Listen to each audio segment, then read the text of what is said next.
set routine, whether if it's a noon game, a 3 o'clock game, a 7 o'clock game, 8 o'clock game. We have an itinerary that we believe in as far as how we get ready. Nothing changes on Friday for us.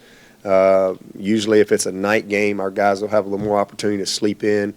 We'll have an open breakfast. Some guys get up earlier, some guys get more rest, so we'll have an open breakfast, and then we have, like I said, doesn't change regardless of who we play. It's always the same. We'll have our special teams and our offensive, defensive meetings, and they'll have a little downtime, and we'll have a walkthrough, pregame meal, get on the bus, and go play.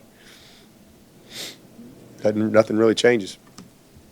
Dabo, you've talked before about when you were a kid, Auburn, Alabama week, you dressed up in the tie gear and all that stuff. Do you have any specifically favorite story of, did you have to get physical with a kid down the street? Or what's your favorite Alabama-Auburn week story? Oh, shoot. Yeah, I probably had a scrap or two along the way. I don't know. Mostly my close friends. But I don't know. I just probably remember probably fifth grade. That was probably we all had to come to school dressed. You did that every year.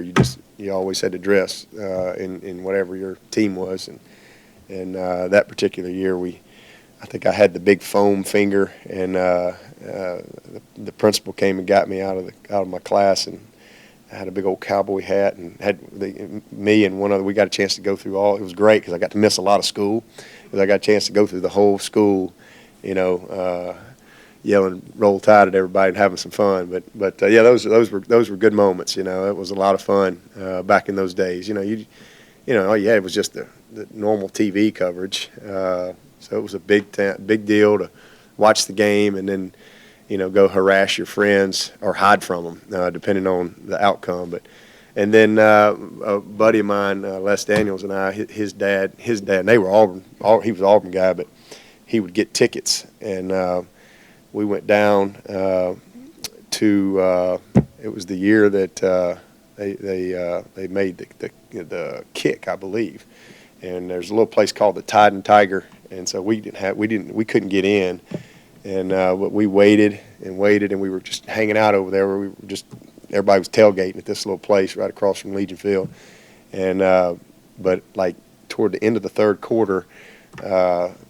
We were able to sneak in. They let us in, and so we just kind of stood in the breezeway there. Never forget that, watching that deal. But a lot of good memories in the Alabama-Auburn matchups along the way. Bo Jackson, and I mean just some great ones, and then playing in them was my greatest memories. First one was 1990, and that was a special moment.